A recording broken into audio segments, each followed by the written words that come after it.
Bullet train की गति से आगे बढ़ते इस दौर में कहीं आप पीछे न रह जाएं।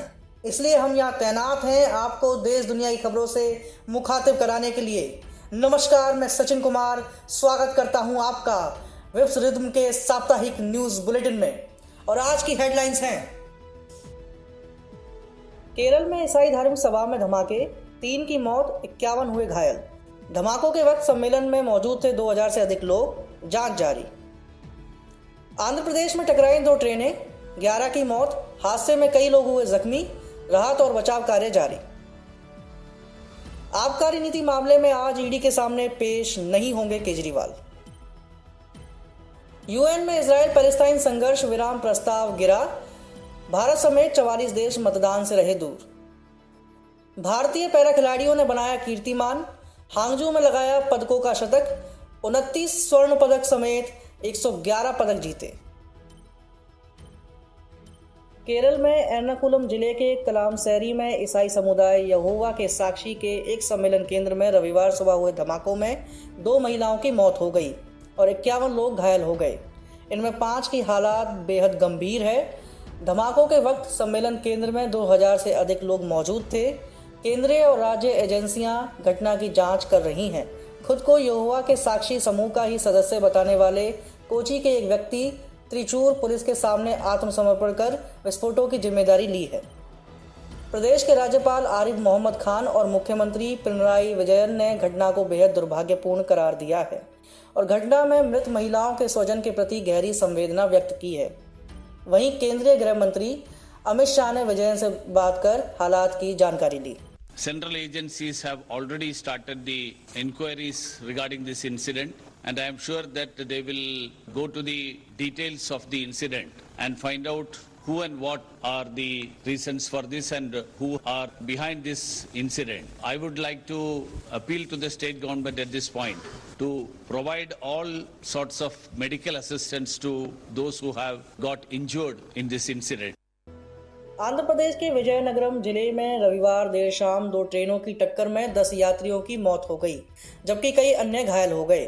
यह हादसा कोठावलासा मंडल के कंटक्कापल्ली के पास हुआ।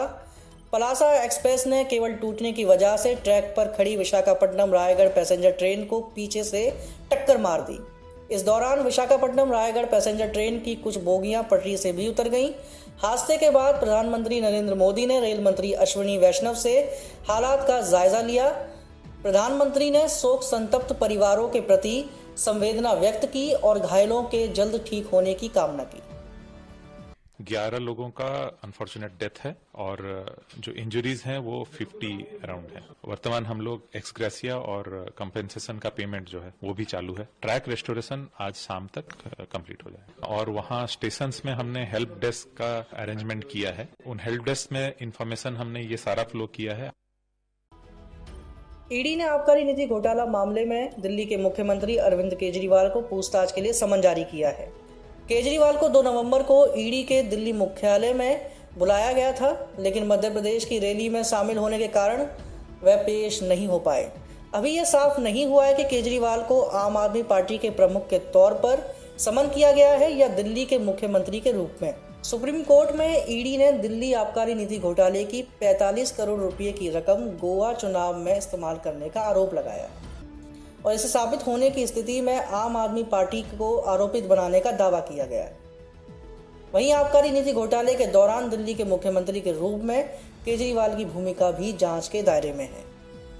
संयुक्त राष्ट्र महासभा में इजराइल हमास संघर्ष पर तुरंत विराम लगाने से संबंधित प्रस्ताव पास किया गया, लेकिन भारत ने इससे दूरी बनाई। इसकी बड़ी वजह रही हमास की ओर से 7 अक्टूबर को इजराइल पर किए गए आतंकी हमले की स्पष्ट रूप से निंदा नहीं किया जाना। इसके चलते भारत अंत समय में वोटिंग से अलग हो गया। प्रस्ताव पर चर्चा के दौरान भी भारतीय प्रतिनिधि ने स्पष्ट किया कि आतंकवाद को किसी भी तरह से जायज़ नहीं ठहराया जा सकता।